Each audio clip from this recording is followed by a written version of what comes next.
Good morning मेरे प्यारे future doctors. कैसे हैं आप सब? उम्मीद है वही हमेशा की तरह मस्त और स्वस्थ बच्चों। तो मैं आपका मयंक सर आज इस लेक्चर में बच्चों अपन डिस्कस करेंगे जो बॉडी फ्लूइड एंड सर्कुलेशन वाला चैप्टर है उसके प्रीवियस ईयर एग्जाम के क्वेश्चन प्लस NCERT एग्जाम्पलर के कुछ इंपॉर्टेंट क्वेश्चन बच्चों। तो कंटिन्यू बने रहें आप इस लेक्चर के लास्ट तक, जिससे बच्चों मैं पूरी तरह से आश्वस्त हूँ कि जब ये अपन पूरा लेक्चर अटेंड कर लेंगे सारे क्वेश्चन अपन सोल्व कर लेंगे तो हमें एक प्रॉपर आइडिया लग जाएगा कि इस चैप्टर से नीट में कौन से टॉपिक से ज़्यादातर क्वेश्चन पूछे जाते हैं। और बच्चों पूरी उम्मीद करता हूँ कि बॉडी फ्लूइड का अगर कोई भी क्वेश्चन आ जाए तो इस अपन ने NCERT की रीडिंग तो लगाई ली थी लाइन टू लाइन, और जब ये प्रीवियस ईयर एग्जाम का क्वेश्चन कर लेंगे तो पूरी हमें उम्मीद है कि हम इस चैप्टर से कनेक्टेड कोई भी क्वेश्चन एग्जाम में गलत नहीं करेंगे। यही अपना मेन मोटो है। तो वैसे बच्चों बॉडी फ्लूइड वाले चैप्टर से एग्जाम में 2 से 3 क्वेश्चन आपको पूछे जाते हैं। चलो बेटा जी स्टार्ट करते हैं, आप भी मेरे साथ रेडी रहें। मैं तो क्वेश्चन रीड करूंगा, सोल्व आपको ही करना है, देख लियो। चलो बेटा जी, पहला क्वेश्चन बोर्ड पे आपके सामने AIPMT 2010 का, if due to some injury chordae tendineae of tricuspid valve of the heart are partially non functional, what will be the immediate effect. अच्छा क्वेश्चन है बच्चों। कोर्डा टेंडिनी याद करो कहाँ, तो अपना जो बच्चों हार्ट की अपन बात करते हैं तो जो ह्यूमन हार्ट है इसमें 2 ऑरिकल और 2 वेंट्रिकल बेटा जी अपन डिस्कस करते हैं ना। और जो ऑरिकल और वेंट्रिकल होता है, ऑरिकल और वेंट्रिकल के बीच ये जो वाल्व होते हैं, एक साइड में तो बेटा जी कौन सा बताते हो, राइट साइड में ट्राइकस्पिड और लेफ्ट साइड में बाइकस्पिड, याद आ गया। इन वाल्व की बेटा जी जो ओपनिंग और क्लोजिंग है वो ये कुछ फाइबर इनसे कनेक्टेड होते हैं, कोलेजन फाइबर। इन्हीं फाइबर को अपन क्या बोलते हैं, कोर्डा टेंडिनी। ये तो कोर्डा टेंडिनी है। यही फाइबर इन वाल्व की ओपनिंग और क्लोजिंग को कंट्रोल करेंगे। फाइबर होते हैं बच्चों वेंट्रिकल में, जो वेंट्रिकल की वॉल है उनमें जो मसल्स होती है ना उससे कनेक्टेड ये फाइबर्स होते हैं, ये वाले ऐसे, ठीक है। अब देखियो क्या कह रहा है, हमें पता है कि जब ऑरिकल बच्चों कॉन्ट्रैक्ट होते हैं तो ब्लड सारा किस में आ जाएगा, वेंट्रिकल में। और जब वेंट्रिकल निलय जब सिस्टोल करेंगे, कॉन्ट्रैक्ट होंगे, तो निलय से वेंट्रिकल से ब्लड कहाँ जाएगा, अपनी ओर की आर्टरीज एरोटा में जाता ना बच्चों। तो जब ब्लड वेंट्रिकल से एरोटा में जाएगा तो ये जो बाइयो ट्राइकस्पिड वाल्व है वो क्या हो जाएंगे, क्लोज हो जाएंगे, बंद हो जाएंगे, ताकि ब्लड वापस ऑरिकल से वेंट्रिकल से ऑरिकल में एंट्री नहीं कर पाए। वाल्व का फंक्शन पता ना आपको, प्रिवेंट बैकफ्लो ऑफ ब्लड, रक्त के पुनः प्रवाह को रोकना।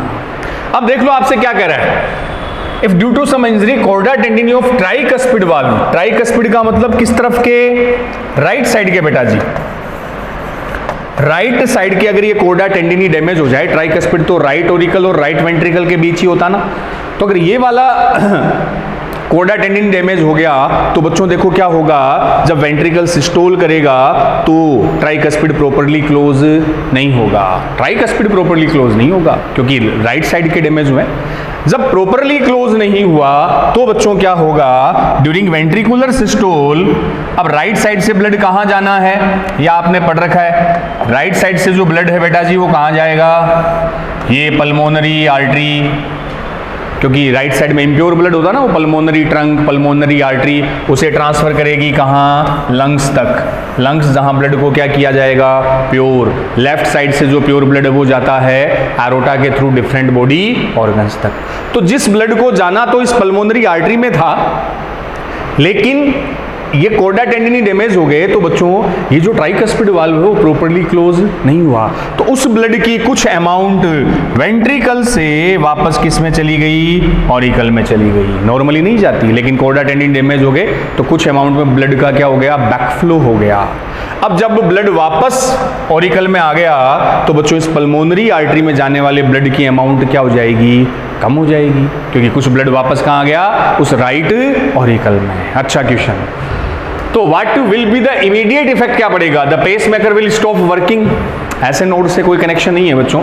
Blood will tend to flow back into left atrium, blood left atrium में वापस चला जाएगा। लेफ्ट में क्यों जाएगा, जब ट्राइकस्पिड डैमेज हुए हैं तो राइट में आएगा ना वापस, वो तो राइट साइड में होता है। Flow of blood into pulmonary artery will be reduce, तो पल्मोनरी आर्टरी में जो ब्लड का फ्लो है वो नॉर्मल से क्या हो जाएगा, कम हो जाएगा। समझ गए ना।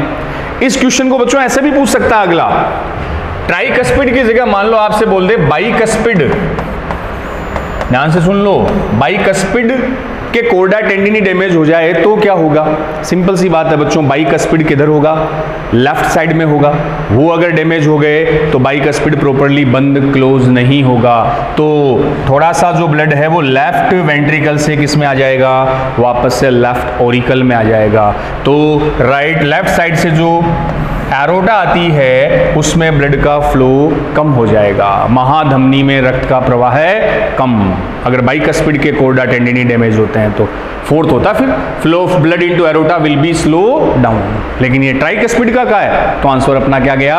थर्ड गया। समझ गया ना अच्छे से? अच्छा क्वेश्चन है बच्चों। चलो क्वेश्चन सेकंड पे आते हैं अपन। A person with unknown blood group under ABO system, ये बच्चों एबीओ ब्लड ग्रुप के भी काफ़ी क्वेश्चन पूछे जाते हैं, जो अपना A B and O blood group है उसके रेफरेंस में, जेनेटिक्स से भी कई बार कनेक्टेड होके क्वेश्चन आते हैं बच्चों। चलो क्या कह रहा है? अंडर एबीओ सिस्टम है suffered much blood loss in an accident and needs immediate blood transfusion, तो किसी बंदे का एक्सीडेंट हो गया, काफ़ी ब्लड लॉस हो गया बच्चों, तो उसे इमीडिएट तुरंत रक्त की आवश्यकता है, ब्लड ट्रांसफ्यूजन की आवश्यकता है। His one friend who has a valid certificate of his oven blood type offer the blood donation without delay, तो उसका कोई भाईला, उसका जो मित्र फ्रेंड उसको फटाफट ब्लड डोनेट कर रहा है। What would have been the type of blood group of the donor friend, उस रक्त देने वाले फ्रेंड का ब्लड ग्रुप क्या होना चाहिए?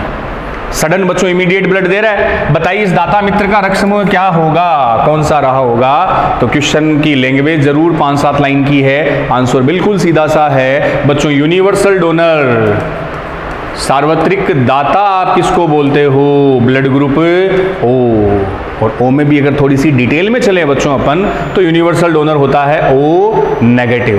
अब इसमें नेगेटिव पॉजिटिव का नहीं है, सीधा ही दे रखा है, तो आंसर फोर्थ कर लो, यूनिवर्सल डोनर कौन सा हो गया? ब्लड ग्रुप ओ, उसी ने ब्लड डोनेट किया। क्लियर है? चलें आगे, चलो। और universal recipient A B positive, ध्यान रख सकते हैं अपन, ठीक है बच्चों, आरएच के रेफरेंस में है वो। चलो थर्ड क्वेश्चन आपसे क्या कह रहा है? Arteries are best defined is the vessels which, धमनियों की सबसे अच्छी परिभाषा ये है कि वो ऐसी वाहिनियां होती, सबसे अच्छी बेस्ट डिफाइंड। देखो इन चारों ऑप्शन को देख के आंसर देंगे बच्चों। पहला कह रहा है carry blood from one visceral organ to another visceral organ, एक ऑर्गन से दूसरे ऑर्गन तक ब्लड कैरी करती है आर्टरीज, एक ऑर्गन से दूसरे ऑर्गन तक ब्लड लेके जाएगी क्या? ऐसा होता है क्या? हम पोर्टल वेन में भी बता सकते हैं बच्चों ऐसा, पोर्टल वेन, निवाहिका सीरा, हाँ लीवर, इंटेस्टाइन से ब्लड ला रही थी लीवर, तो वो भी एक तरह से दो विसरल ऑर्गन को कनेक्ट करती है, लेकिन वो पोर्टल वेन है ना कि आर्टरीज है। बिल्कुल बेटा जी। Supply oxygenated blood to the different organ, अलग अलग अंगों तक ऑक्सीजनेटेड ब्लड, ऑक्सीजनीकृत रक्त की सप्लाई करती है क्या? हमेशा ऐसा होता है। आपके पास एक एक्सेप्शन भी है बच्चों, पल्मोनरी आर्टरी, फुफ्फुसीय धमनी, जिसमें ब्लड कैसा होता है? डीऑक्सीजनेटेड। तो ये स्टेटमेंट भी पूरा सही नहीं है ना, एक्सेप्शन है इसका।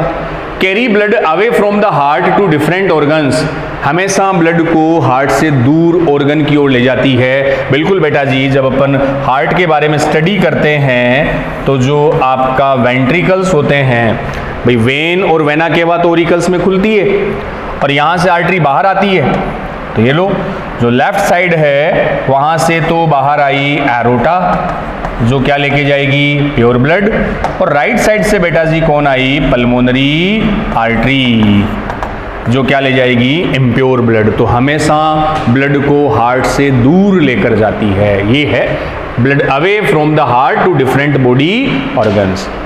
तो राइट साइड से ब्लड लंग्स में जाएगा, लेफ्ट साइड से डिफरेंट बॉडी ऑर्गन्स तक जाएगा।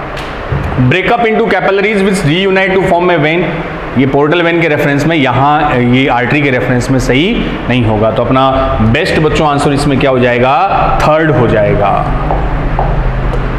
बढ़ते हैं अगले क्वेश्चन की ओर। बंडल ऑफ हिज, एक सीधा सा क्वेश्चन दिख रहा है बच्चों, bundle of his A part of which one of the following organ in human, सीधा सा बंडल ऑफ हिज जो है अपने में कौन से ऑर्गन से कनेक्टेड है, तो हम डायरेक्ट ही बोल देंगे वो तो हार्ट का पार्ट है।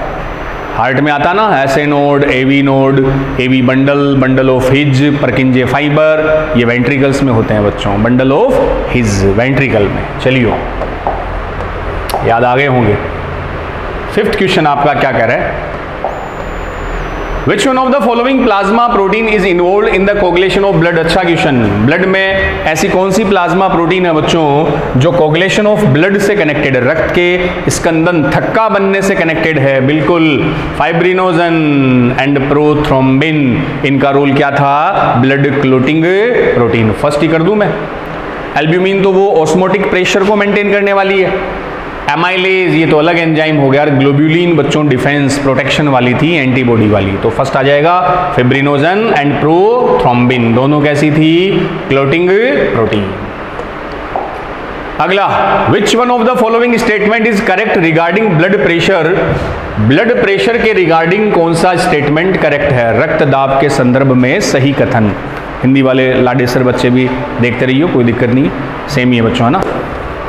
पहला 190/110 mmHg में harm vital organs like brain and kidney. बोलो बच्चों, ब्लड प्रेशर जब अपन पढ़ते हैं ना तो 120/80 आइडियल ब्लड प्रेशर अपन बताते हैं, ज्यादा वाला सिस्टोलिक होता है, ये कौन सा होता है? डायस्टोलिक ब्लड प्रेशर होता है, ठीक है, आइडियल है। अब 140 या उससे ऊपर, एनसीईआरटी में बता रखा ना, 140 या इससे ऊपर अगर बच्चों बीपी रहे तो हम उसको बोल देंगे हाई ब्लड प्रेशर। और हाई ब्लड प्रेशर का मेनली इफेक्ट पड़ता है अपने ब्रेन और किडनी पर, इन वाइटल ऑर्गन्स पर इसका साइड इफेक्ट होता है। ब्रेन हैमरेज हो सकता है, किडनी फेल्योर हो सकती है वो हाई बीपी की वजह से। तो देख लो 190/110 बिल्कुल हाई होगा, 140 प्लस अगर होता तो हाई बीपी है, उसका side effect vital organs brain और किडनी पर होगा। फर्स्ट ही आ गया। सेकंड क्या करा है, 130 is considered high and required treatment. 130 को बच्चों हाई ब्लड प्रेशर नहीं मानते, 120 30 नॉर्मल रहता है, 140 या उससे ऊपर होगा, 140 या उससे ऊपर वो कहलाएगा high blood pressure. 100 is considered as ideal blood pressure, 155 ideal नहीं है, आइडियल ब्लड प्रेशर तो कौन सा है? 120/80 है। पहला ही कर देंगे, चलो हो गया, एनसीईआरटी बेस्ड क्वेश्चन ही है। नेक्स्ट बच्चों क्वेश्चन 7, ए सर्टेन रोड एक्सीडेंट, देखो वैसा ही ब्लड ग्रुप का मिलता जुलता क्वेश्चन अभी पीछे अपन ने सोल्व किया था ना, ब्लड ग्रुप से connected. A certain road accident patient with unknown blood group need immediate blood transfusion, his one doctor friend had once offer his blood, what was the blood group of the donor? बिना सोचे समझे blood transfer कर रहा है, कौन सा blood group रहा होगा उसका? तो इमीडिएट ब्लड ट्रांसफर के लिए बेटा जी डोनर का ब्लड ग्रुप क्या होना चाहिए? ओ होना चाहिए। तो सड़क हादसे में किसी एक रोगी को जिसका रक्त समूह मालूम नहीं है, तुरंत रक्तदान की आवश्यकता है, उसके ऐसे एक डॉक्टर मित्र ने तुरंत अपना रक्त देने को कहा, इस रक्तदाता डॉक्टर का रक्त समूह क्या रहा होगा? क्या रहा होगा? तो हम बोल देंगे उसका ब्लड ग्रुप ओ रहा होगा, यूनिवर्सल डोनर। और उस ओ में भी कौन सा? ओ नेगेटिव, याद रख लोगे ना, ओ नेगेटिव। और यूनिवर्सल रेसिपिएंट में बेटा जी ए बी पॉजिटिव। चलिए एट क्वेश्चन क्या कह रहा है, which of the following organ of human is generally considered as graveyard of RBC?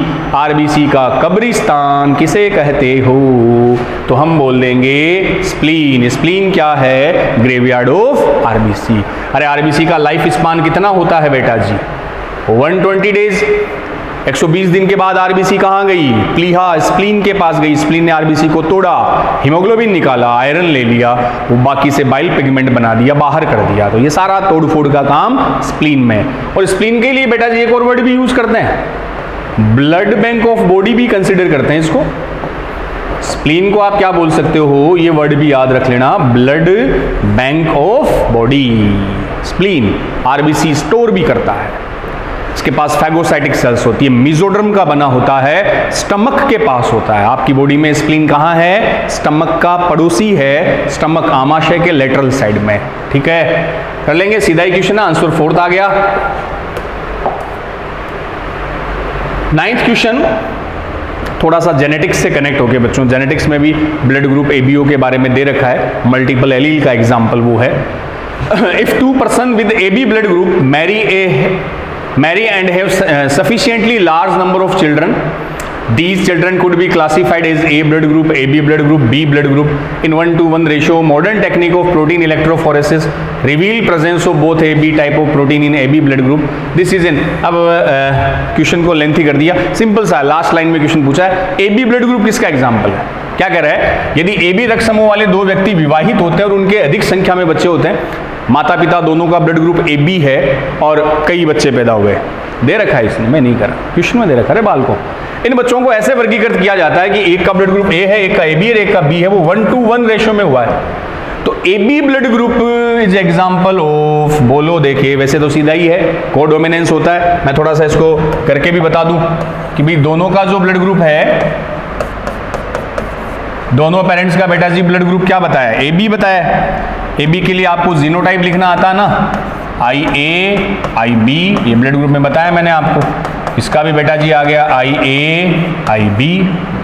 कितने गैमेट बनेंगे रे, 2 बना लो, आई ए आई B, I A I B, ये लो। आई ए आई बी को जब हमने ये किया तो सीधा ही लिख रहा हूं मैं, ए ब्लड ग्रुप हो गया ना, आई ए आई ये हो गया A B blood group, I B I A B, और ये हो गया बी ब्लड ग्रुप। देख लो क्या रेशो आ रहा है, क्या आ रहा है, A blood group 1, B blood group 2 और ये 1, तो 1:2:1, यही तो बता रहा था वो, ए ब्लड ग्रुप 1, वो 2 और 1। तो इसमें बच्चों ध्यान रख लेना आप, बता रखा है मैंने कि जो थोड़ा सा जेनेटिक्स से कंपेयर कर लेते हैं, जेनेटिक्स से कनेक्ट कर लेते हैं कि जो A and B blood group है, ए बी ब्लड ग्रुप है, ए एंड बी अलग अलग है बच्चों, ए एंड बी, ये तो एग्जाम्पल है डोमिनेंस का, प्रभावितता का। और अगर ए बी ब्लड ग्रुप की मैं बात करूं, इट्स एग्जाम्पल ऑफ कोडोमिनेंस, सह प्रभावितता का। ठीक है, ये बात आपके समझ में आ रखी है क्या, सिंपल सी चीज है। देखो ए एंड बी, डोमिनेंस का मतलब बच्चों ध्यान रख लो, ध्यान ही है वैसे, अरे कैपिटल टी स्मॉल टी होता है, कैपिटल टी स्मॉल टी होता है तो मटर का पादप लंबा होता है, टोल प्लांट होता है, because capital T is dominant over small T. बड़ा टी छोटे टी पर डोमिनेंट है, प्रभावी है और प्रभावी लक्षण प्रकट होता है, ध्यान है अपने को। तो ए, मैंने ए को लिखा आई ए आई ओ, तो ए जो एलिल है वो ओ पर डोमिनेंट है बच्चों, प्रभावी है, तो ब्लड ग्रुप कौन सा होगा, ए होगा। ठीक है, बी के लिए मैं लिखता हूं आई बी आई ओ, तो ब्लड ग्रुप कैसा होगा, बी होगा, बिकॉज बी ओ पर क्या है, डोमिनेंट है, प्रभावी है। तो जब डोमिनेंट कैरेक्टर एक्सप्रेस होता है, प्रभावी लक्षण प्रकट होता है, तो वो तो क्या कहलाएगा, डोमिनेंस, प्रभावितता। ए और बी के रेफरेंस में देखो बेटा जी, ये जीनोटाइप आया आई ए और आई बी, तो आई ए और आई बी में ए और बी दोनों ही डोमिनेंट है, दोनों ही प्रभावी है। तो जब दोनों प्रभावी एक साथ प्रकट हो जाए, साथ साथ प्रकट हो जाए, तो हम उसको क्या बोल देंगे, को डोमिनेंस, सह प्रभावितता, को डोमिनेंस। क्लियर, ध्यान रख लेना। तो ये आ गया, सेकंड पे है को डोमिनेंस। ये पहला ऑप्शन है ना, कंप्लीट डोमिनेंस, पूर्ण प्रभावितता। तो कंप्लीट डोमिनेंस का एग्जांपल है blood group A and B, not A B, A and B. और A B is example of codominance. ये इनकम्प्लीट डोमिनेंस और वो जेनेटिक्स में आते हैं बच्चों, वहां यहां अपन इतना इसको ध्यान रख लें। अगले क्वेश्चन पर चलते हैं, अच्छा क्वेश्चन था ये भी। Question, figure show schematic plan of blood circulation in human with level A to D। ठीक है, ये थोड़ा सा रेस्पिरेशन से कनेक्ट होके बच्चों क्वेश्चन, वैल्यू इसको अपन यहीं देख लेते हैं, ये देख लो थोड़ा सा क्लियर दिखे आपको। ये हार्ट है बच्चों बीच में, ये कोई इसको लंग्स मान लिया, इधर डबल सर्कुलेशन है ना, ये कोई ऑर्गन मान लिया। ठीक है, तो हार्ट से बच्चों हम देख लो, लेफ्ट साइड और राइट साइड, लेफ्ट में प्योर ब्लड होता है, राइट में इम्प्योर होता है। तो थोड़ा सा आप इसको देख लियो कि जो ये एरो ऐसे है, थोड़ा सा विजिबल कम है बच्चों, ये एरो इधर जा रहा है, हार्ट से ब्लड जा रहा है, तो डी तो हो जाएगी पल्मोनरी आर्टरी, और पल्मोनरी आर्टरी से इम्प्योर ब्लड लंग्स के पास गया, लंग्स ने ब्लड को प्योर किया, ए हो जाएगी पल्मोनरी वेन, जो प्योर ब्लड कहाँ लाएगी, हार्ट के लेफ्ट साइड में लाएगी। अब हार्ट से वो जो प्योर ब्लड है, ये रहा, ये बी, ये एरोटा मान लो, सिस्टेमिक आर्टरी जो क्या रखती है, इधर प्योर ब्लड होगा। ऑर्गन को ऑक्सीजन दे दी, ऑर्गन से वापस CO2 ले ली, ये इम्प्योर ब्लड सी मान लो आप क्या होगी, कोई वेना केवा मान लो, वेना केवा और पल्मोनरी आर्टरी में ब्लड कैसा होगा, इम्प्योर। तो उधर इम्प्योर ब्लड, इधर लेफ्ट साइड में हमेशा प्योर ब्लड होता है, बाईं तरफ शुद्ध रक्त ऑक्सीजनेटेड होता है। अब देख लो इसमें ABCD मैंने नाम लिख दिए हैं, आप पैकेज में देख लियो, उसको थोड़ा सा क्लियर दिख जाएगा बच्चों। ये लो तो ए इधर क्या लिखा मैंने बच्चों, ये क्या था? अब डी बताया डोर्सल एरोटा, डी ये रहा, डी डोर्सल एरोटा नहीं है, डी तो पल्मोनरी आर्टरी है, पहला ही गलत हो गया। दूसरा ए पल्मोनरी वेन, ए ये रहा, ए पल्मोनरी वेन है, ठीक है बेटा जी। Take blood from heart to body part, तो ये हार्ट से ब्लड लेकर क्या बॉडी पार्ट तक जाती है? पल्मोनरी आर्टरी हृदय से रक्त लेकर क्या शरीर के अंगों तक जाती है? पल्मोनरी वेन तो ब्लड लाती है लंग्स से, और कहाँ लेकर जाती है? हार्ट तक लेकर जाती है ना, तो गलत हो गया बेटा जी। तीसरा B pulmonary artery, B pulmonary artery कहाँ है? बी ये रहा, बी वो एरोटा है, वो पल्मोनरी आर्टरी नहीं है, गलत। तो फोर्थ ही बचा एक अपने पास। फोर्थ सी वेना केवा, ये रहा सी वेना केवा है, महाशिराएं हैं, महाशिरा। Take blood from body part to right auricle, ये शरीर के अंगों से रक्त लेकर दाएं आलिंद तक जाती है, बिल्कुल। सारा इम्प्योर ब्लड कहाँ आएगा? राइट ओरिकल में आएगा, राइट ओरिकल से राइट वेंट्रिकल में जाएगा, राइट वेंट्रिकल से वो प्योर होने के लिए लंग्स तक जाता है बच्चों। लंग्स में जब ब्लड प्योर होगा, क्योंकि लंग्स को CO2 दे दो, बदले में O2 ले लो, प्योर ब्लड फाइनली आएगा लेफ्ट ओरिकल, लेफ्ट वेंट्रिकल, वहां से डिफरेंट बॉडी ऑर्गन्स तक। तो इसमें अपना आंसर क्या जाएगा? फोर्थ जाएगा, ठीक है। देख लेना डायग्राम अपने पैकेज में, वहां थोड़ा क्लियर दिख जाएगा। 11th क्वेश्चन ECG का, ECG के भी खूब क्वेश्चन आते हैं बच्चों, ब्लड ग्रुप, ECG, प्रोटीन, इनके काफी क्वेश्चन पूछे गए। ECG दिख रहा है अपने को, इसमें P वेव की बात कर रहा है, तो बच्चों ये जो P वेव, QRS और T वेव तीनों याद रख लो, याद ही है। कार्डियक साइकिल जो आपका हृदय चक्कर होता है 0.8 सेकंड जिसमें लगता है, उसी की जो एक्टिविटी वो ECG के फॉर्म में अपन रिप्रेजेंट करते हैं ना, इलेक्ट्रोकार्डियोग्राम और इलेक्ट्रोकार्डियोग्राफ। पहले तो ये समझ लेना, इलेक्ट्रोकार्डियोग्राम, ग्राम बेटा जी वो जो ग्राफिकल रिप्रेजेंटेशन होता है ना, ये वाला ये ग्राफिकल रिप्रेजेंटेशन, ये है इलेक्ट्रोकार्डियोग्राम, और उस मशीन के लिए वर्ड आता है इलेक्ट्रोकार्डियोग्राफ, ध्यान रखना ये चीज। अब जो P वेव है वो बता ही देता हूं मैं, सीधा अपन ने करी रखी है वैसे। ये ओरिकुलर डीपोलराइजेशन को, डीपोलराइजेशन, V ध्रुवण active stage, QRS ventricular depolarization को, और T वेव वेंट्रिकुलर रीपोलराइजेशन को इंडिकेट करता है, निलय पुनः ध्रुवण को। तो बच्चों डीपोलराइजेशन, V ध्रुवण का मतलब एक्टिव कॉन्ट्रैक्ट सिस्टोल, और रीपोलराइजेशन का मतलब रिलैक्स डायस्टोल कर रखी है अपन ने, ऐसे में याद रखने के लिए बता दूं।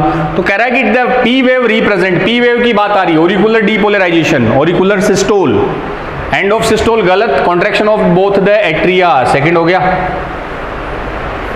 Contraction of both the atria. तो P वेव जब आएगी तो बेटा जी दोनों ओरिकल्स सिस्टोल होंगे, सिस्टोल P वेव, ये कॉन्ट्रैक्शन सिस्टोल, और यही अपन बता सकते हैं डीपोलराइजेशन। अगर QRS की बात करता तो QRS कॉम्प्लेक्स वेंट्रिकुलर डीपोलराइजेशन को इंडिकेट करता है। चलो फोर्थ है बिगिनिंग ऑफ द सिस्टोल, किसमें? ओरिकल की वेंट्रिकल, क्लियर नहीं, तो इसमें अपन सेकंड आंसर करेंगे। नेक्स्ट बेटा जी 2014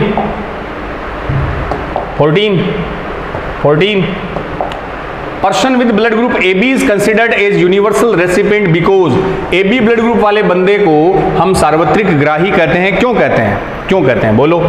तो बच्चों ये जो ब्लड ग्रुप होते हैं ना, ये AB ABO, ये ब्लड ग्रुप का निर्धारण कौन करता है, डिटरमाइन कौन करता है? रे एंटीजन करता है कि एंटीबॉडी करती है? गलत मत बोलना, कैमरे में से फोन में से घुस के डुक्के मारूंगा, समझ रहे हो मेरी बात? हाँ, तो एंटीजन और एंटीबॉडी, एंटीजन डिटरमाइन करेगा ना, अगर एंटीजन A होगा बेटा जी तो ब्लड ग्रुप A होगा, एंटीजन B होगा तो ब्लड ग्रुप B होगा, A एंड B दोनों एंटीजन होंगे तो ब्लड ग्रुप AB होगा, और अगर कोई एंटीजन नहीं हो तो वो ब्लड ग्रुप O, जीरो बोलते हैं वैसे इसको, O ब्लड ग्रुप कहेंगे। एंटीजन पर आधारित होते हैं, बेस्ड होते हैं। अब एंटीबॉडी एंटीजन के अगेंस्ट होगी, A एंटीजन है तो एंटीबॉडी B होगी, B है तो ये होगा, इसमें कोई नहीं होगी, और O में दोनों एंटीबॉडी होगी। क्लियर है ये चीज अपने माइंड में? अब पूछ क्या रहा आपसे कि AB को यूनिवर्सल रेसिपिएंट क्यों कहा जाता है? ये रहा AB, ये रहा AB blood group. AB blood group में एंटीजन तो दोनों है A एंड B, लेकिन उसमें कोई एंटीबॉडी नहीं है। देख लो, no antigen on RBC, no antigen, क्या एंटीजन नहीं है? एंटीजन तो है, A है B है, दोनों ही है। Both A and B antigen in the plasma but no antibodies. अब छोटा सा ये भी याद रखो बच्चों, एंटीजन होती कहाँ है? ये जो एंटीजन है ना, ये कहाँ मिलेगी आपको? बिल्कुल अपनी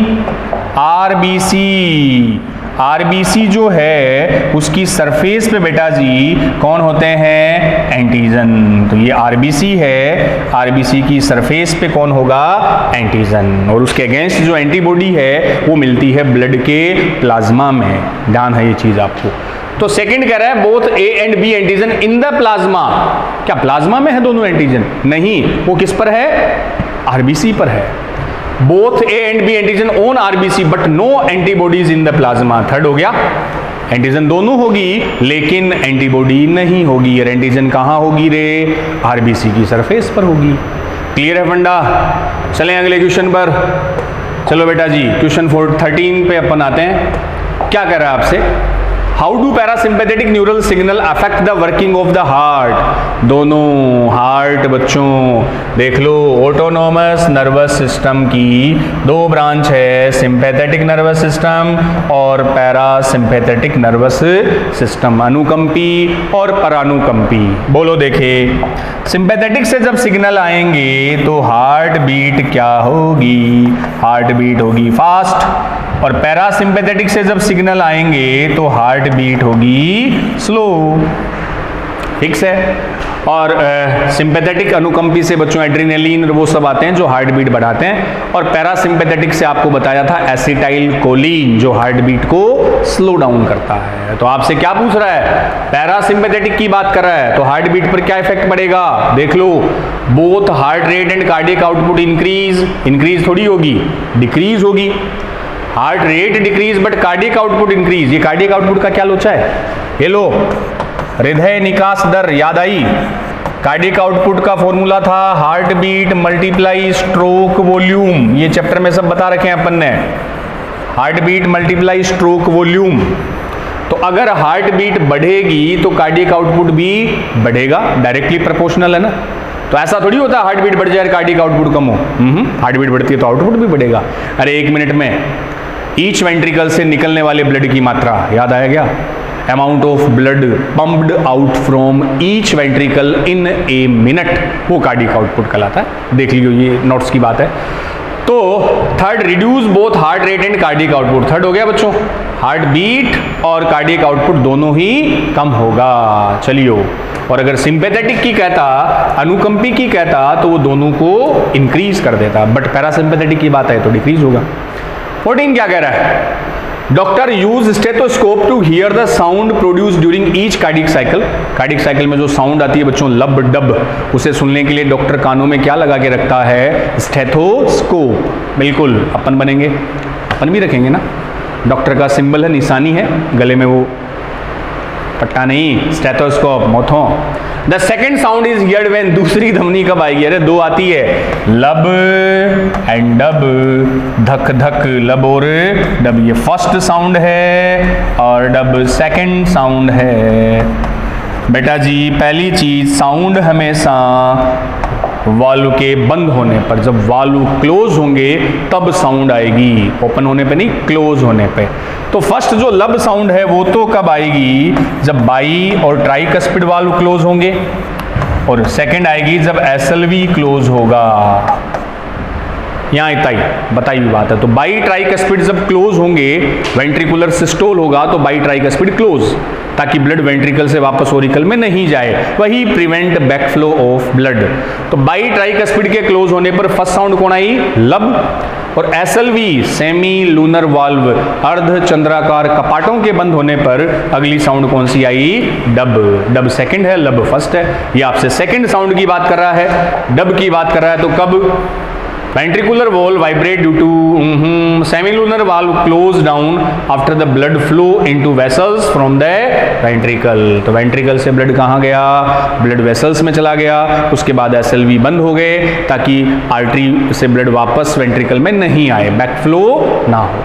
और अगर फर्स्ट हार्ट साउंड की बात करता तब वो बाइयो ट्राइकस्पिड की क्लोजिंग पे आता है। सेकंड की बात की तो मैं आंसर सेकंड कर देंगे बेटा जी। चलो आगे क्वेश्चन 15 पर आते हैं। If you suspect major deficiency of antibodies in a person to which of the following would you look for confirmatory evidence. क्या कह रहा है, यदि आप किसी व्यक्ति में प्रतिरक्षियों की गंभीर कमी का अनुमान लगाते हो तो पुष्टि के लिए किससे प्रमाण प्राप्त करेंगे। किसी व्यक्ति में बच्चों एंटीबॉडी की डेफिशिएंसी है, वो एंटीबॉडी जो एंटीजन के अगेंस्ट बनती है, अपने को प्रोटेक्ट करती है, सुरक्षा देती है।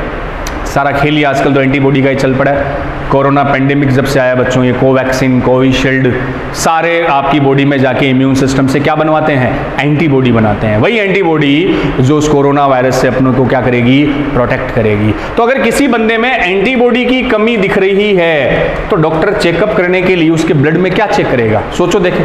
जब ब्लड टेस्ट करेगा तो एंटीबॉडी ब्लड में कहाँ है। अरे ब्लड की एक प्रोटीन तो बेटा जी एल्ब्यूमिन थी, एक ब्लड में प्रोटीन आई थी ग्लोब्यूलिन, एक अभी बता रहे थे प्रोथ्रोम्बिन फाइब्रिनोजन।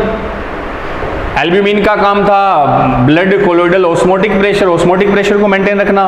प्रोथ्रोम्बिन फाइब्रिनोजन किस में हेल्पफुल थी, क्लोटिंग में, थक्के बनाने में। ग्लोब्यूलिन का काम क्या था, डिफेंस, एंटीबॉडी प्रोडक्शन, सुरक्षा। ग्लोब्यूलिन इसी को बेटा जी बोलते हैं इम्यूनोग्लोब्यूलिन, जो आपको 5 टाइप की बता रखी है, IgG, A, M, D, E, ये एंटीबॉडी वाली है। तो डॉक्टर प्लाज्मा ब्लड में क्या चेक करेगा एंटीबॉडी के लिए, एल्ब्यूमिन चेक करेगा नहीं, हीमोसाइट नहीं, ये रहा थर्ड, सीरम ग्लोब्यूलिन।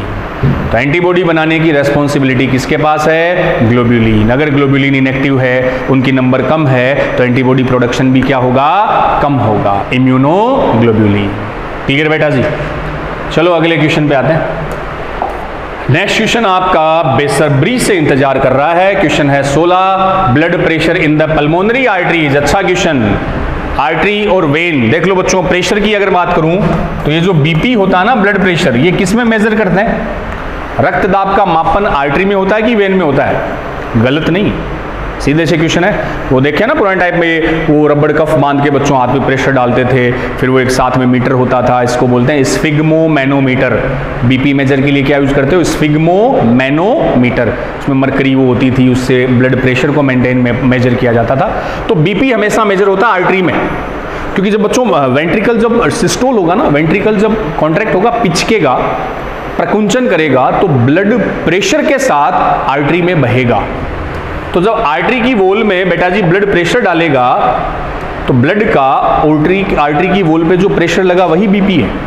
तो प्रेशर से आर्टरी की वॉल डायलेट होगी, प्रेशर कम होते ही वापस रिलैक्स होगी, तो उसमें इलास्टिसिटी भी होती है, इलास्टिन फाइबर अब आर्टरी में पढ़ते हैं अपन। तो ये कह रहा है कि पल्मोनरी आर्टरी, एक तरफ आर्टरी है एक तरफ वेन है, प्रेशर ज्यादा किस में होगा, सोचो। अरे आर्टरी में होना है, या आपका हार्ट 4 चेंबर, जो आर्टरी है बेटा जी वो वेंट्रिकल से ही कनेक्ट होती है ना, तो जब वेंट्रिकल सिस्टोल करेगा तो ब्लड प्रेशर से इन आर्टरीज में जाएगा, आर्टरीज की दीवारों पे जो प्रेशर लगा वही बीपी है। और जो वेना केवा होती है, जो वेन होती है, वो ब्लड लाती है ऑरिकल्स में, तो वेना केवा से ब्लड आ रहा है, उनमें कंपैरेटिवली प्रेशर कम होगा, इसीलिए वाल्व होते हैं वहाँ बैकफ्लो को रोकने के लिए, आर्टरी में नहीं होते बच्चों। तो आर्टरी में जो प्रेशर है वो हमेशा वेन से क्या मिलेगा, ज्यादा, इसलिए बीपी का मेजर हमेशा आर्टरी में करते हैं। वो हाथ की ब्रेंकियल रेडियल आर्टरी बच्चों होती है, less than that in vena cava. तो आर्टरी में प्रेशर के वेना केवा से कम होगा कि ज्यादा, लेस तो नहीं होगा ना, ज्यादा होता आर्टरी में। Same as that in the aorta, pulmonary artery और एरोटा में क्या प्रेशर सेम होगा, एक ये चीज भी देख लो। इसको भी जब आप हार्ट के बच्चों प्रॉपर स्ट्रक्चर जब पढ़ते हैं तो वहाँ देखो एक छोटी सी बात, इसमें क्या होता है कि जो हार्ट के चेम्बर होते हैं ना बच्चों, ये मान लो इधर वाला ये है left ventricle, left Oracle, right Oracle, right ventricle. Clear ये चीज। तो अब बच्चों लेफ्ट वेंट्रिकल की जब स्ट्रक्चर आपने पढ़ी है तो वहां थोड़ा सा बताया था मैंने कि जो लेफ्ट वेंट्रिकल है इसकी वॉल में थिकेस्ट मायोकार्डियम होता है। लेफ्ट वेंट्रिकल जो है इसकी जो मायोकार्डियम है वो सबसे थिकेस्ट होती है, इसकी मायोकार्डियम सबसे थिकेस्ट। मायोकार्डियम याद आई क्या, जो हार्ट की लेयर होती है ना बच्चों, मसल्स वाली लेयर, मायोकार्डियम। तो लेफ्ट वेंट्रिकल में मायोकार्डियम सबसे थिक होती है। थिक इसलिए होती है कि जितनी ज्यादा मसल्स, कार्डियक मसल्स होगी उतना ही प्रेशर ज्यादा एक साथ फोर्सफुली कॉन्ट्रैक्ट करेगी ताकि पूरी बॉडी तक प्योर ब्लड की क्या कर सके, सप्लाई। इसलिए इधर वाली लेफ्ट वेंट्रिकल से एरोटा बाहर आती है, तो बच्चों मसल्स ज़्यादा है तो प्रेशर भी क्या लगेगा, ज़्यादा। तो एरोटा और पल्मोनरी आर्टरी में, पल्मोनरी आर्टरी तो राइट साइड से आ रही है, दोनों में प्रेशर सेम नहीं होगा ना। एरोटा में प्रेशर कंपैरेटिवली ज़्यादा, क्योंकि उसमें मसल्स की लेयर थिकेस्ट है, चारों चेंबर में सबसे थिकेस्ट इसके पास है, दूसरा भी नहीं होगा, एरोटा में ज़्यादा होगा। More than that in the carotid artery, ये कैरोटिड आर्टरी है, तो आर्टरी बाकी सब में सेम ही होता है, पल्मोनरी कैरोटिड आर्टरी याद रख लो, जो ब्रेन को ब्लड सप्लाई करती है बच्चों, उसको कैरोटिड आर्टरी बोलते हैं। More than that in the pulmonary vein, ये रहा, तो आर्टरी में जो पल्मोनरी आर्टरी का प्रेशर है वो पल्मोनरी वेन से ज़्यादा होगा। आर्टरी में बच्चों प्रेशर वेन के कंपेयर ज़्यादा, इसीलिए ब्लड प्रेशर को मेजर किस में करते हैं, आर्टरी में। चलें आगे, चलो question 17, name the blood cells whose reduction in number can cause clotting disorder. तो कौन सी ब्लड सेल है जो बच्चों क्लोटिंग से कनेक्टेड है? 3 ब्लड सेल पढ़ते हो आप, आरबीसी, डब्ल्यूबीसी, ब्लड सेल्स की बात कर रहा हूं मैं, प्लेटलेट्स। आरबीसी का काम है गैसेज को ट्रांसपोर्ट करना, डब्ल्यूबीसी प्रोटेक्शन, एंटीबॉडी बनाती है, और प्लेटलेट्स का काम बेटा जी क्या था, ब्लड की क्लोटिंग। क्लोटिंग में हेल्पफुल कौन है, प्लेटलेट्स। थ्रोम्बोसाइट, वही तो आंसर देख लो, 4th थ्रोम्बोसाइट दूसरा नाम किसका है, प्लेटलेट्स का। अरे इनकी कमी से डेंगू का भी एक सिम्टम है रिडक्शन इन प्लेटलेट्स। क्वेश्चन 18, अच्छा क्वेश्चन ये भी एनसीईआरटी का, serum differ from blood in. Serum बच्चों देखो 4 वर्ड में लिख रहा हूं बच्चों, blood, plasma, lymph and serum. ध्यान रख लेना चारों में, ब्लड का मतलब प्लाज्मा के साथ जिसमें ब्लड सेल्स होती है, formed element RBC, WBC, platelets, और साथ में प्लाज्मा, वो तो ब्लड है।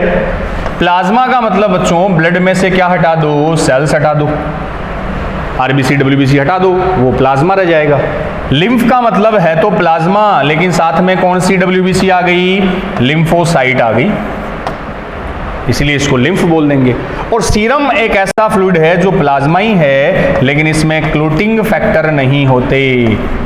तो ऐसा प्लाज्मा, ऐसा लिक्विड फ्लूइड जिसमें क्लोटिंग फैक्टर नहीं होते, बिना क्लोटिंग फैक्टर के होता है, इसलिए इसमें बच्चों थक्का नहीं जमता, कोगुलेशन नहीं होता। तो सीरम पूछा है, लेकिन ग्लोब्यूलिन, लेकिन एल्ब्यूमिन, लेकिन क्लोटिंग फैक्टर, किसकी एब्सेंस होगी, क्लोटिंग फैक्टर एब्सेंट होंगे, इसलिए सीरम में कभी भी क्लोटिंग नहीं होती बच्चों, ठीक है ना। चलो 19 क्वेश्चन, द जीनोटाइप, ये बच्चों फिर से देख लो, ब्लड ग्रुप का क्वेश्चन आ गया। The genotype of a husband and wife are IAIB and IA among the blood types of their children, how many different genotype and phenotype are possible. Calculate कर लो, एक का AB ब्लड ग्रुप है, एक का A है, तो इसको अपन सोल्व करके देख लेते हैं बेटा जी, कर लोगे आप। एक का IAIB दिया है, एक का ब्लड ग्रुप दिया है IA, इसको आप ऐसे भी लिख सकते हो IAIO। स्मॉल आई का मतलब O है ना, जो रिसेसिव होता है, अप्रभावी होता है। इसके हमने 2 गैमेट बना दिए, इसके भी बेटा जी 2 बन जाएंगे, IA और स्मॉल I। क्रॉस से चेक कर लो, ये लो IA स्मॉल I, IAIB, और ये हो गया IB स्मॉल I, हो गए। अब जीनोटाइप फिनोटाइप तो पता है ना आपको, ये जीन दिख रहे हैं आपको, ये जीनोटाइप होते हैं, IA जीनोटाइप है, IA स्मॉल I जीन, ये जीनोटाइप होते हैं, जीन से जीनोटाइप। और जो ब्लड ग्रुप होता है वो फिनोटाइप होता है। जैसे इसका ब्लड ग्रुप बेटा जी क्या दिख रहा है आपको, A दिख रहा है, इसका ब्लड ग्रुप भी A होगा, A I पे डोमिनेंट है ना, O पर। इसका ब्लड ग्रुप AB होगा, इसका B होगा।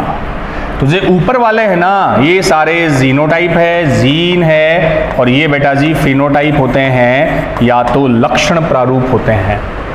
जीन वाली स्ट्रक्चर इनको जीनोटाइप बोलूंगा, ये फिनोटाइप।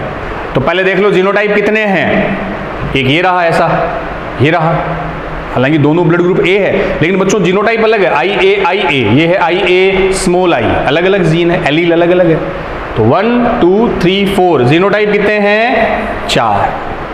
फिनोटाइप A, ये तो सेम ही हो गया, ए, बी और बी। फिनोटाइप कितने टाइप के आ गए?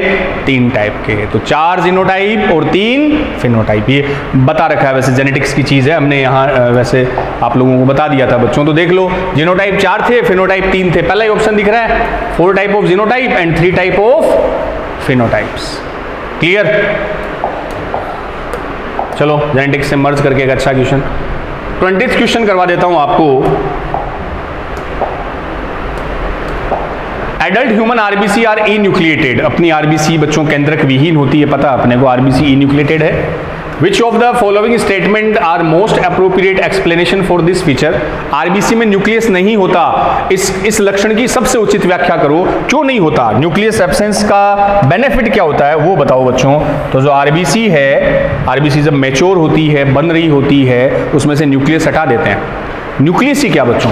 Cyto organelles like mitochondria, Golgi body, ER, RBC में कुछ नहीं होता। क्यों नहीं होता? इसका बेनिफिट ये है कि जब सारे साइटो ऑर्गेनल हमने आरबीसी से हटा दिए तो आरबीसी के अंदर स्पेस, जगह ज्यादा होगी ना बच्चों, और उस स्पेस का बेनिफिट ये होगा कि उसमें हम क्या भर देंगे? उस आरबीसी में भर दिया जाएगा ज्यादा से ज्यादा क्या? हीमोग्लोबिन। तो ज्यादा से ज्यादा हीमोग्लोबिन भरा जा सके, इसलिए आरबीसी में न्यूक्लियस और अदर साइटो ऑर्गेनल्स एब्सेंट होते हैं। और हीमोग्लोबिन का काम है transportation of gases, mainly oxygen. तो क्या कह रहा है? That do not need to reproduce. उन्हें जनन की आवश्यकता नहीं होती, इस वजह से न्यूक्लियस नहीं होता। न्यूक्लियस नहीं होने का रीजन है जगह, स्पेस देना, ताकि क्या भर सको? हीमोग्लोबिन।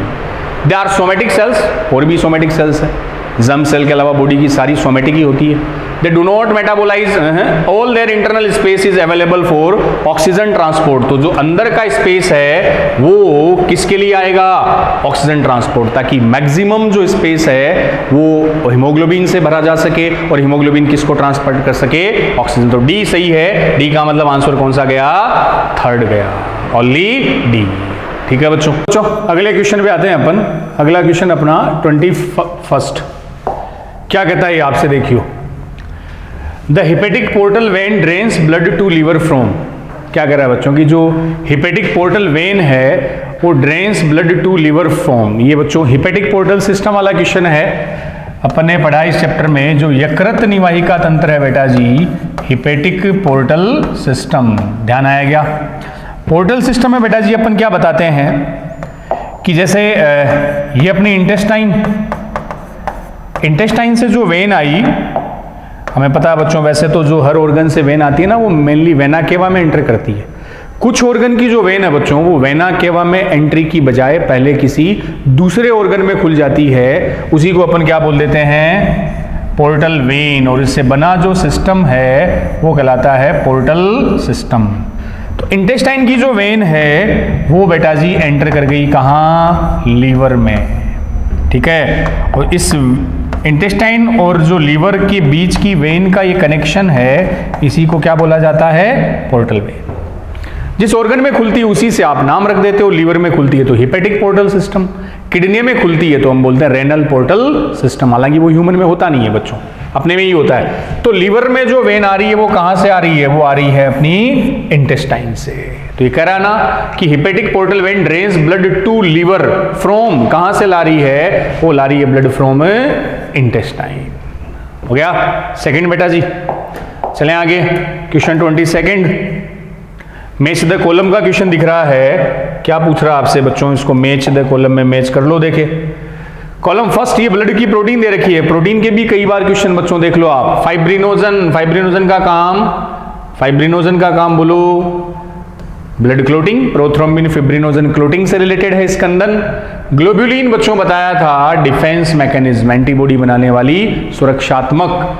और albumin osmotic balance, osmotic balance को बनाए रखती है, प्राशन संतुलन को बनाए रखती है। तो देख लो प्रोटीन से रिलेटेड भी बच्चों कई क्वेश्चन आ रखे हैं। तो बोलता हूं ना मैं, प्रीवियस ईयर क्वेश्चन करने का बेनिफिट अपने को ये हो जाता है कि उस चैप्टर से अपने को आइडिया लग जाता है बच्चों की उस चैप्टर से किस टॉपिक पॉइंट से मेनली क्वेश्चन पूछे गए हैं। अगला फिर एक मैच द कॉलम का क्वेश्चन बच्चों 23rd। ये देखो एक तरफ वाल्व दे रखे हैं और एक तरफ उनकी लोकेशन पोजीशन दे रखी है, वो आपको मैच करनी है। कर लो। ट्राइकस्पिड वाल्व राइट ऑरिकल और राइट वेंट्रिकल के बीच, bicuspid valve left auricle left ventricle के बीच बच्चों, बाइकस्पिड बायां, हिंदी में लेफ्ट को बायां बोलते हैं ना, तो बाईं तरफ लेफ्ट साइड में बाइकस्पिड, वैसे याद रख सकते हो आप। तो ट्राइकस्पिड आ गया between right ventricle, between right atrium and right ventricle, right auricle और राइट वेंट्रिकल के बीच ट्राइकस्पिड हो गया। बाइकस्पिड बेटा जी लेफ्ट एट्रियम और लेफ्ट वेंट्रिकल के बीच। और सेमीलूनर SLV ये कहां होते हैं? वेंट्रिकल और आर्टरी के बीच। सेमीलूनर वाल्व का फंक्शन वही था बच्चों, ब्लड के बैकफ्लो को रोकना, prevent backflow of blood match. कर लियो। चलो आगे क्वेश्चन 24 पे आते हैं। What would be the heart rate, cardiac output का बच्चों देखो वैल्यू पूछवाई है यहाँ। What would be the heart rate of a person if the cardiac output is 5 liter, blood volume in the ventricle at the end of diastole is 100 ml and at the end of ventricular systole is 50 ml। थोड़ा सा NCERT से हटके formula आपके दे रखा है, तो इसको बच्चों थोड़ा सा अपन सोल्व कर लें। अच्छा क्वेश्चन है। देखिए अपने को पता है बेटा जी कि जो कार्डियक आउटपुट है, जो हृदय निकास दर है, बता रहा था ना अभी, उसका फॉर्मूला क्या होता है? बोलियो देखें, ये होता है हार्ट बीट मल्टीप्लाई करियो इसको स्ट्रोक वॉल्यूम से। हार्ट बीट को मल्टीप्लाई किया स्ट्रोक वॉल्यूम, प्रवाह आयतन से। ये जो वैल्यू आपके पास आएगी बेटा जी, ये है कार्डियक आउटपुट। अब इसमें से अपने से कुछ भी पूछवा सकता है। यहां आपको कार्डियक आउटपुट तो दे दिया 5 लीटर है, आउटपुट की तो वैल्यू दे दी, और आपसे क्या कैलकुलेट करवा रहा है अगला? What would be the heart rate of a person, heart beat calculate करवा रहा है। तो इससे हार्ट बीट का फॉर्मूला क्या, हार्ट बीट कैलकुलेट करवाने के लिए क्या बोल सकते हो? Cardiac output divided by stroke volume. इससे हार्ट बीट कैलकुलेट कर लेंगे इसी फॉर्मूले से। अब आपके पास आउटपुट की वैल्यू भी होनी चाहिए, स्ट्रोक वॉल्यूम भी होना चाहिए। तो कार्डियक आउटपुट तो कितना दे रखा अगले ने? 5 लीटर दे रखा है, लेकिन बेटा जी स्ट्रोक वॉल्यूम नहीं दे रखा। वैसे हम स्ट्रोक वॉल्यूम 70 ml कंसिडर करते हैं, लेकिन यहां आपको देखना पड़ेगा, यहां अगले ने दे दिया कि blood volume in the ventricle at the end of diastole is 100 ml and at the end of systole is 50 ml। तो हमें क्या कैलकुलेट करना पड़ेगा? पहले स्ट्रोक वॉल्यूम, तब आप क्या निकाल सकते हो? Cardiac output. तो देखो सिंपली मैं स्ट्रोक वॉल्यूम बच्चों बता दूं, स्ट्रोक वॉल्यूम क्या होता है, इसका भी एक छोटा सा फॉर्मूला मान सकते हो आप। स्ट्रोक वॉल्यूम बेटा जी जिसको बीट वॉल्यूम भी कहा जाता है। बीट वॉल्यूम नया वर्ड नहीं है, ये आपके इसी चैप्टर की जो समरी है एनसीईआरटी उसमें दे रखा है। बिल्कुल समरी भी बार बार कहता हूं, पढ़ा करो। स्ट्रोक वॉल्यूम का मतलब बच्चों पर स्ट्रोक, पर सिस्टोल में वेंट्रिकल से कितना ब्लड बाहर आया, ईच वेंट्रिकल ड्यूरिंग पर सिस्टोल और कॉन्ट्रैक्शन। तो 1 मिनट की अगर बात आए ना, तब तो आप कार्डियक आउटपुट बोलोगे बच्चों, और सिंगल स्ट्रोक में आएगा, एक बार सिस्टोल में आएगा, तब वो स्ट्रोक वॉल्यूम कहलाएगा। और इसका फॉर्मूला ये आता है, इसे कैलकुलेट करने के लिए बोलते हैं ईडीवी माइनस ईएसवी।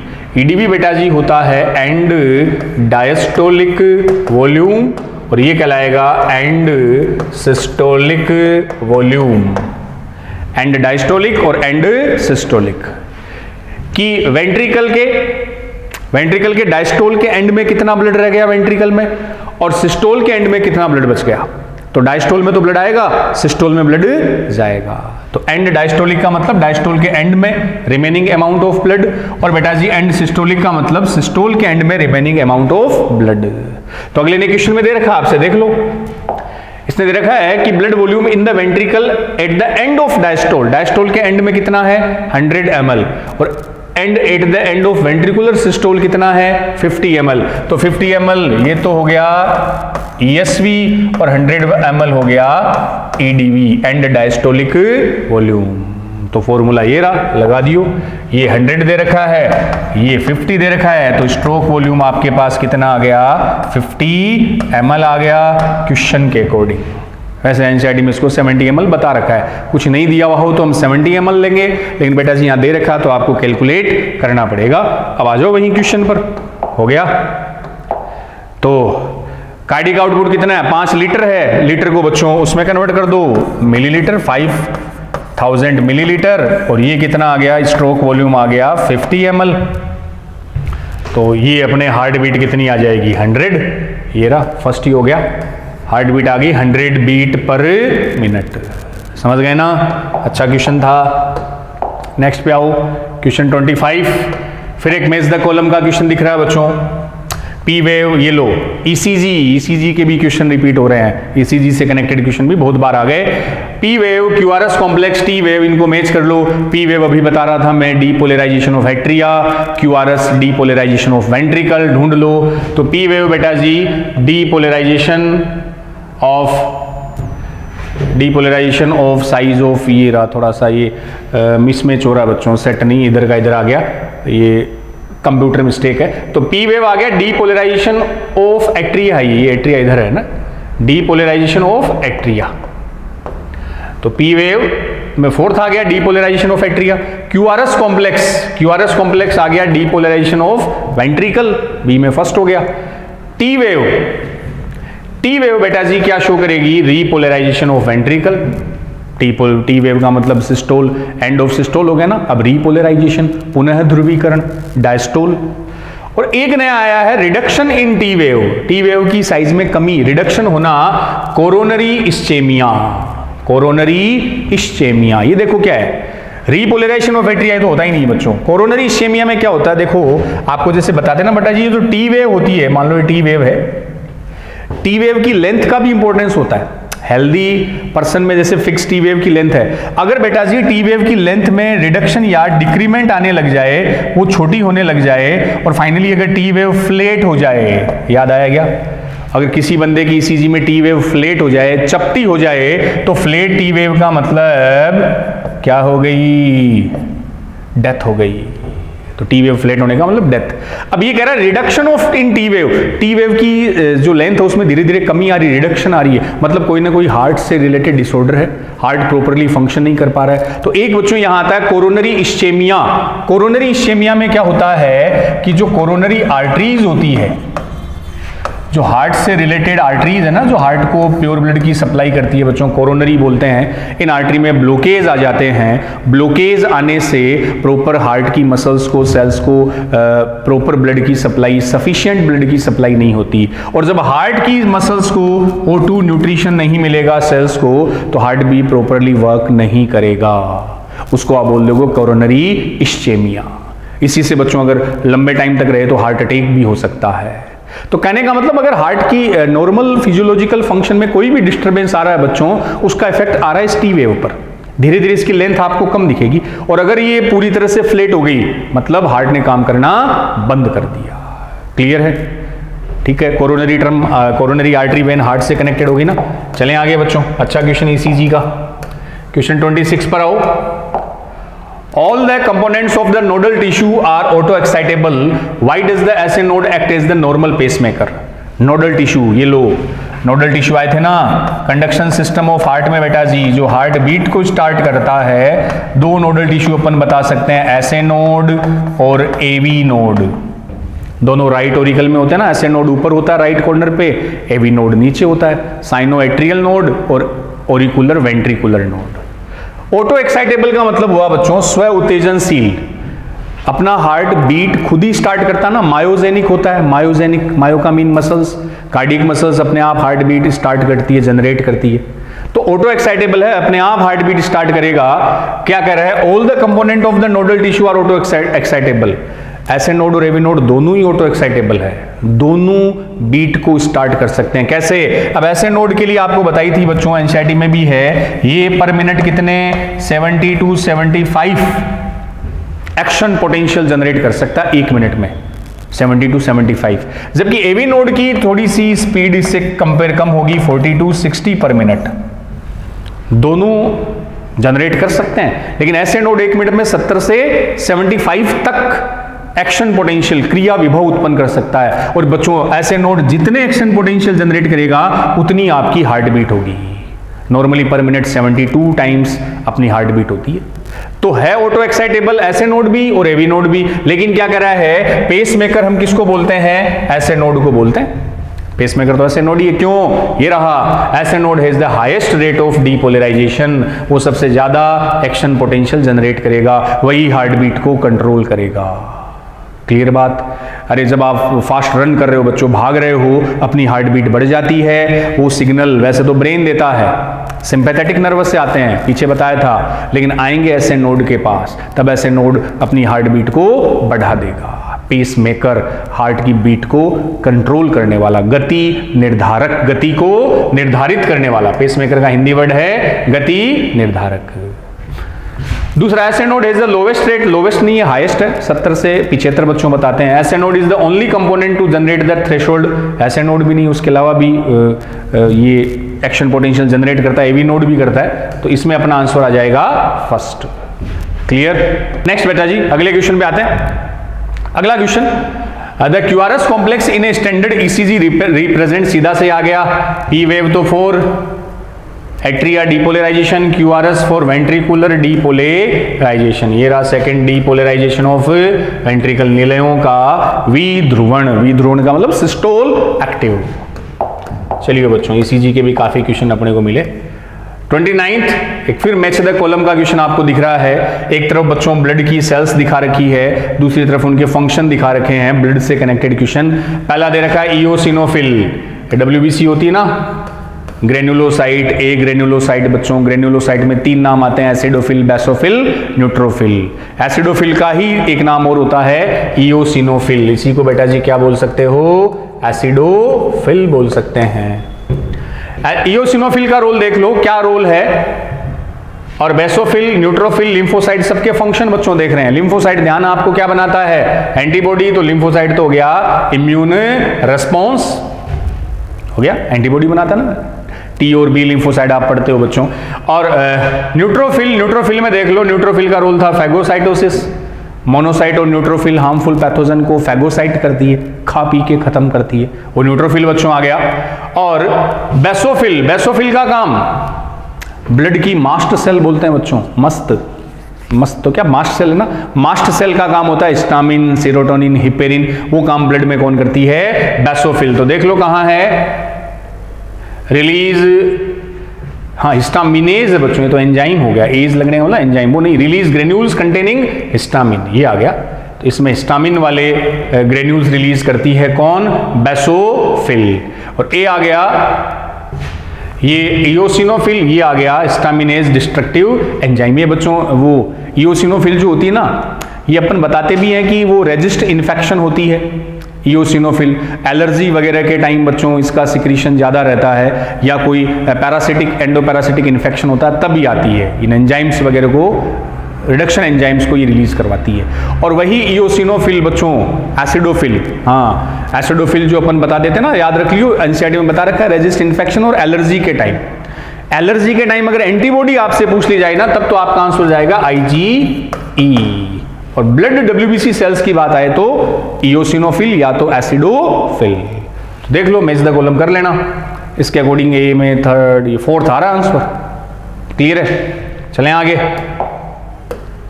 चलो तो फिर एबीओ ब्लड ग्रुप का क्वेश्चन बच्चों बोर्ड पे। Identify the wrong statement with reference to the gene I that control ABO blood group. तो एबीओ जो ब्लड ग्रुप है उसके लिए बच्चों एक आई जीन है, ये जीन है एक आई, इसके बेटा जी 3 एलील होते हैं, IA जेनेटिक्स की बात, IB, IO जिसको मैं स्मॉल आई से भी रिप्रेजेंट कर सकता हूं।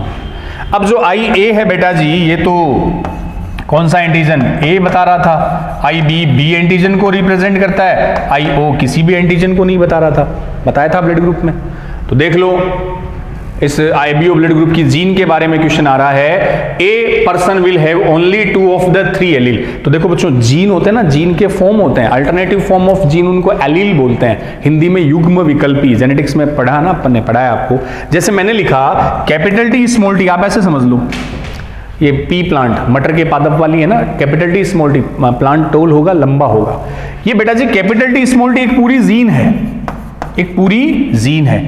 और जो कैपिटल T और स्मॉल t इसके 2 अल्टरनेटिव फॉर्म है ना, ये दोनों होते हैं एलील, युग्म विकल्पी। तो इन जनरल हम बोलते हैं कि एक जीन के, इस एक जीन के कितने, 2 एलील है। नॉर्मली 2 ही एलील होते हैं बच्चों, लेकिन एबीओ ब्लड ग्रुप एक एक्सेप्शन है, अपवाद है, जिसमें जीन तो एक है, कौन सी, आई जीन, और उसके एलील कितने हैं, 1 2 3।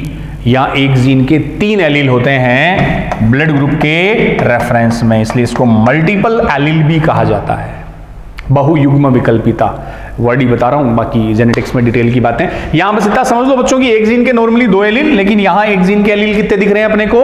3। अब कह रहा है a person will have only 2 of the 3 allele. तो एक बंदे में बच्चों एक जीन के 2 एलील मिल सकते हैं ना। देखो कैसे मिल सकते हैं, जैसे मान लो किसी का ब्लड ग्रुप ए है, अपना ब्लड ग्रुप ए है, तो ए का मतलब बेटा जी उसमें या तो ये कंडीशन आएगी IA या उसमें ये आएगी IA ये तो होगी, वो आपने ब्लड ग्रुप के जीनोटाइप पढ़ रखे हैं। तो या तो ये IA तब ब्लड ग्रुप ए होगा, या IA तब ब्लड ग्रुप ए होगा। तो देख लो एक जीन के कितने एलील मिल सकते हैं? 2 ही मिल सकते हैं, या तो ये 2 या ये 2। ठीक है, तो हर जीन के आपको 2 एलील मिलेंगे, तो सही बात है। दूसरा, ये रॉन्ग पूछ रहा आपसे कि गलत स्टेटमेंट ढूंढो, पहला तो करेक्ट स्टेटमेंट है बेचारे। सेकंड देखियो, when I and IB are present together they express same type of sugar. A और B जब एक साथ होगा तो क्या बेटा जी वो एक जैसी एंटीजन शुगर बनाएगी? अगर IA और IB एक साथ है तो एक जैसी बनेगी क्या? एक जैसी थोड़ी बनेगी, AB बनेगी ना। A एंड B दोनों अलग अलग है, A एंटीजन अलग है, B अलग है, तो दोनों एक साथ एक्सप्रेस होगा, कोडोमिनेंस है, तो ये गलत हो गया। तीसरा, allele small I doesn't produce any sugar. तो जो स्मॉल आई है बच्चों ये वाला, ये किसी भी एंटीजन या शुगर को प्रोड्यूस नहीं करता। सही है, रिसेसिव है, अप्रभावी है। और the gene I has 3 allele. इस जीन के कितने एलील दिख रहे हैं आपको? 1 2 3, बिल्कुल 3 एलील होते हैं। वैसे एक जीन के नॉर्मली एलील होते हैं 2। तो बेटा जी इसका आंसर गलत, जो स्टेटमेंट रॉन्ग है वो है सेकंड। ठीक है, चलो आगे, मल्टीपल एलील के रेफरेंस में आ गया। ये बेटा जी प्रीवियस ईयर एग्जाम के क्वेश्चन अपन ने कंप्लीट कर लिए। अब मैं बताता हूं आपको एनसीईआरटी एग्जाम्पलर, जो कई बार कहता हूं, एग्जाम्पलर में भी काफी अच्छे क्वेश्चन मिलते हैं और बहुत बार वो पूछ लिए जाते हैं, अपन उनको सोल्व बच्चों यहां कर लेते हैं। तो एग्जाम्पलर का ये क्वेश्चन आपके सामने बोर्ड पर, mark among the following a cell which doesn't exhibit phagocytic activity. इनमें से उस सेल को सेलेक्ट करो जो भक्षाणविक क्रिया प्रदर्शित नहीं करती है। देखो बेटा जी, फैगोसाइटिक एक्टिविटी कौन शो करता है? ब्लड की एक तो न्यूट्रोफिल करती है, WBC में न्यूट्रोफिल का क्या रोल था? फैगोसाइटिक। एक मोनोसाइट भी थी ना, और मोनोसाइट को ही बेटा जी एक वर्ड आप मैक्रोफेज भी यूज करते हो, वृहद भक्षकाणु। मोनोसाइट टिश्यू में आके जो लार्जेस्ट सेल है वो मैक्रोफेज कहलाती है, एनलार्ज मोनोसाइट बोल सकते हैं। तो मोनोसाइट, न्यूट्रोफिल, मैक्रोफेज, ये तीनों तो फैगोसाइटिक एक्टिविटी दिखाती है। लेकिन बेटा जी जो बेसोफिल है, ये वाली थर्ड, बेसोफिल फैगोसाइटिक एक्टिविटी नहीं रिप्रेजेंट करेगी। बेसोफिल तो मास्ट सेल की तरह स्टामिन, सेरोटोनिन रिलीज करती है। चलिए आगे चलें। अगला, one of the common symptom observed in people infected with dengue fever. थोड़ा सा हटके क्वेश्चन है, लेकिन बच्चों ध्यान होना चाहिए अपने को कि डेंगू रोग से, डेंगू बुखार से पीड़ित व्यक्तियों का एक कॉमन सिम्टम क्या है? अभी पीछे में थोड़ा बता भी रहा था एक क्वेश्चन में आपको कि जो डेंगू जिनके होते हैं ना बेटा जी, वैसे तो जो डेंगू रोग है, बुखार है, वो एक वायरल डिसऑर्डर है, विषाणु से होने वाला रोग है। चल ही रहा है कोरोना वायरल, वैसे डेंगू भी बच्चों एक वायरल है, और इस वायरस का नाम होता है डेन वायरस। डेंगू फीवर करने वाला वायरस कौन सा है? DEN virus. और बच्चों डेंगू जो फैलाने का काम करता है, इस डिजीज का जो वेक्टर है, वेक्टर समझ गए ना, ट्रांसमिट करते हैं, फैलाते हैं। जैसे मलेरिया पढ़ते हो आप, मलेरिया का तो पैथोजन तो बच्चों प्लाज्मोडियम होता है, जिससे डिजीज होती है वो तो प्लाज्मोडियम है। और उस मलेरिया को फैलाने का काम वो फीमेल एनाफ्लीज मॉस्किटो है, वो वेक्टर होता है उसका, संवाहक। ये जो वेक्टर यहाँ है वाहक, ये अपन बोल देंगे, इसका भी बेटा जी एक मॉस्किटो होता है जिसको कॉल्ड एडीज मॉस्किटो। डेंगू को जो ट्रांसमिट करता है वो कौन सा मच्छर है? Aedes mosquito. वायरस कौन सा? Dane virus. अब डेंगू में एक इसका सिम्टम है बेटा जी, डेंगू डिजीज में जो नंबर ऑफ प्लेटलेट्स है, प्लेटलेट्स की जो नंबर है वो हाईली डिक्रीज हो जाती है, रिड्यूस हो जाती है। वही प्लेटलेट्स जो ब्लड क्लोटिंग के लिए आवश्यक है। तो प्लेटलेट वैसे अपनी बॉडी में 1.5 से 3.5 लाख बच्चों बता रखी है पर mm³ होती है।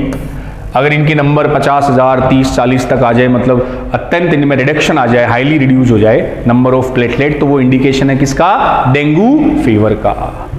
तो significant decrease in platelets count, किन में कमी आना, प्लेटलेट में कमी आना, किन का सिम्टम हुआ, डेंगू का हुआ। क्लियर। क्वेश्चन आते हैं अगले पर।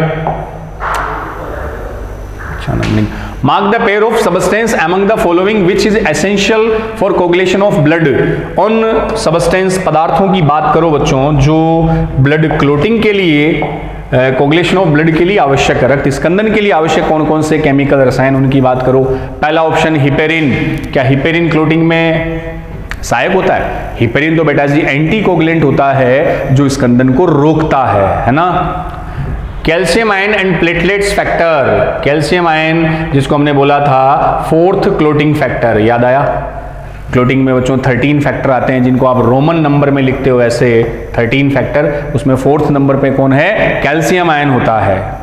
ठीक है। और बच्चों प्लेटलेट फैक्टर भी बता रहा था, प्लेटलेट से जो थ्रोम्बोप्लास्टिन वगैरह आते हैं वो भी क्लोटिंग की प्रोसेस में हेल्पफुल होते हैं। क्लियर। तो इसमें अपना आंसर सेकंड आ जाएगा, ये क्लोटिंग में क्या है? हेल्पफुल है।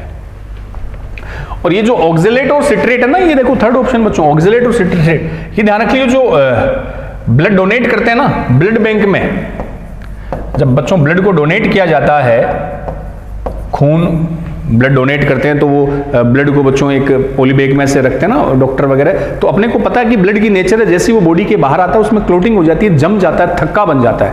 लेकिन डोनेट करते टाइम जो ब्लड डॉक्टर वगैरह स्टोर करते हैं उसमें क्लोटिंग नहीं होती, उसमें बेटा जी आर्टिफिशियल एंटीकोगुलेंट मिलाए जाते हैं जो क्लोटिंग को रोकते हैं। वहां कुछ एग्जाम्पल आते हैं जैसे सोडियम, पोटेशियम ऑक्जेलेट, सिट्रेट, ये सब आर्टिफिशियल एंटीकोगुलेंट है जो क्लोटिंग को रोकते हैं। जबकि हेपेरिन तो नेचुरल आपकी बॉडी में मिलता है, वो भी एंटीकोगुलेंट है, ये भी आर्टिफिशियल एंटीकोगुलेंट। तो इसमें सेकंड आ जाएगा बच्चों। ठीक है, चलो आगे। फिर से ईसीजी का क्वेश्चन आ रहा है। ECG depict the depolarisation and repolarisation process during the cardiac cycle. ECG cardiac cycle के दौरान विध्रुवण और पुनर्ध्रुवण प्रावस्थाओं को ही प्रदर्शित करता है बच्चों। In the ECG of a normal healthy individual one of the following waves is not represent. इनमें से कौन सी तरंग ईसीजी में दिखाई नहीं देती है, कौन सी स्थिति नहीं दिखाई देगी? देख लो, डीपोलराइजेशन ऑफ एट्रिया, ये तो होता है एट्रिया का डीपोलराइजेशन, तो कौन सी वेव दिखाएगी? P wave. Repolarization of atria, लिंदों का पुनः ध्रुवण, ये कहीं नहीं था बच्चों। डीपोलराइजेशन ऑफ वेंट्रिकल भी होता है, QRS कॉम्प्लेक्स क्या दिखाएगा? वेंट्रिकल का डीपोलराइजेशन। और वेंट्रिकल का रीपोलराइजेशन कौन सी वेव दिखाएगी? T wave. तो कौन सा रिप्रेजेंट नहीं होगा? आलिंदों का पुनः ध्रुवण और रीपोलराइजेशन। आंसर क्या गया? सेकंड गया। चलिए next question. Which one of the following type of cells lack nucleus? सीधा सा क्वेश्चन। कौन सी ब्लड सेल में केंद्रक नहीं होता? केंद्रक विहीन कौन होती है? तो हम बता देंगे आरबीसी। बाकी सब में तो न्यूक्लियस होता ही है ना।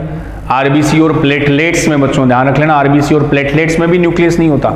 डब्ल्यूबीसी तो न्यूक्लिएटेड होती है, उसमें तो केंद्रक होगा। ये बाकी तीनों तो डब्ल्यूबीसी के टाइप है, इनमें तो होता है आरबीसी ई न्यूक्लिएटेड, केंद्रक विहीन, मैमल्स की आरबीसी, बाकी आरबीसी में न्यूक्लियस होता रहे। चलो अगले क्वेश्चन पे चलते हैं।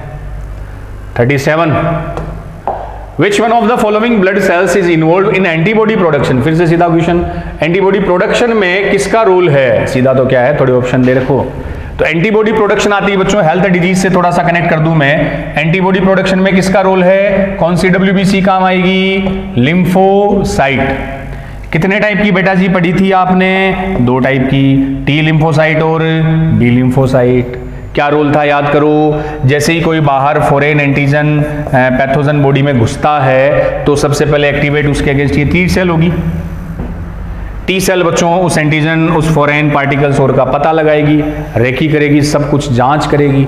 देन जो टी है वो किसको कहेगी? बी को, स्टिमुलेट बी को बोलेगी, तब जाके बी क्या बनाएगी? Antibody production.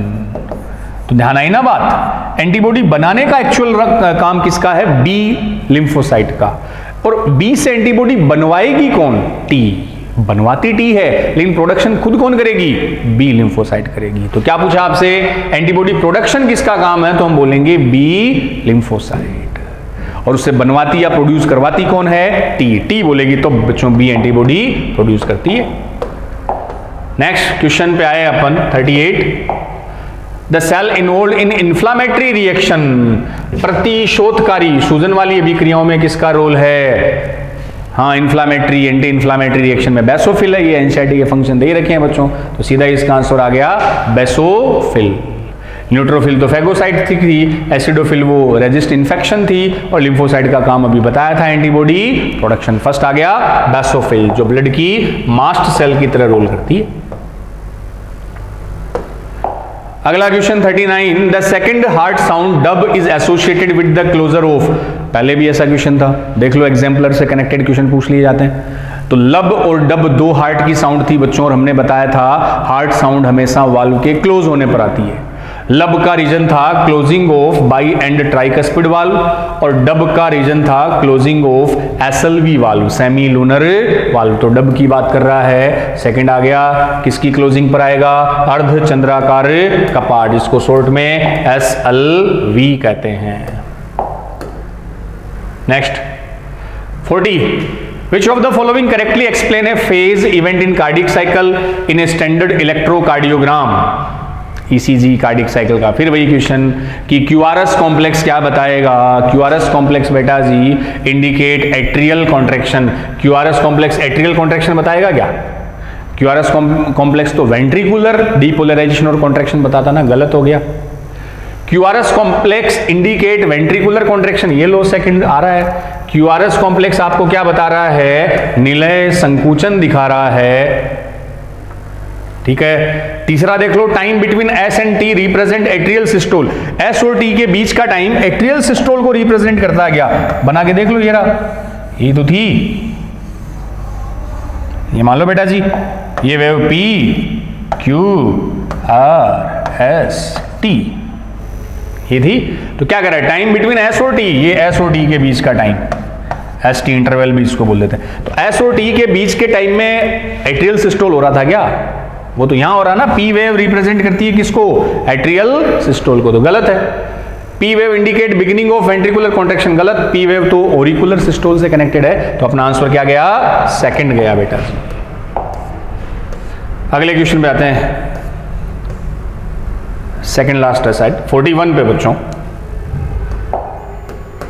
क्या कर रहा है? Which of the following statement is incorrect, कौन सा कथन गलत है, सही नहीं है? देखो ब्लड ग्रुप से कनेक्टेड क्वेश्चन क्या कह रहा है? पहला statement, a person of O blood group has antibody A and B in his blood plasma. O रुधिर वर्ग वाले व्यक्ति के रुधिर में एंटीबॉडी ए और बी, ये क्या कह रहा है? ब्लड ग्रुप है ए, तो उसमें एंटीजन एंटीबॉडी अभी तो बताई थी आपको, फिर से लिख के समझ लो। ए में एंटीजन ए, एंटीबॉडी होगी बी, ए बी ओ सारे लिख लो। चलो, ए बी में ए और बी दोनों होगी, एंटीबॉडी नहीं होगी। बी में बी, ये ए होगा। ओ में एंटीजन नहीं होता, एंटीबॉडी दोनों होती है, ध्यान ही है अपने को। अब मैच कर लो, पहला स्टेटमेंट क्या है? A person of O blood group has antibody A and B in his blood plasma. O blood group वाले व्यक्ति में ए और बी एंटीबॉडी होती है, और एंटीबॉडी आपको किस में मिलेगी? प्लाज्मा में मिलेगी ना बच्चों। और एंटीजन अभी बताया था कहां मिलेगा? आरबीसी की सरफेस पर।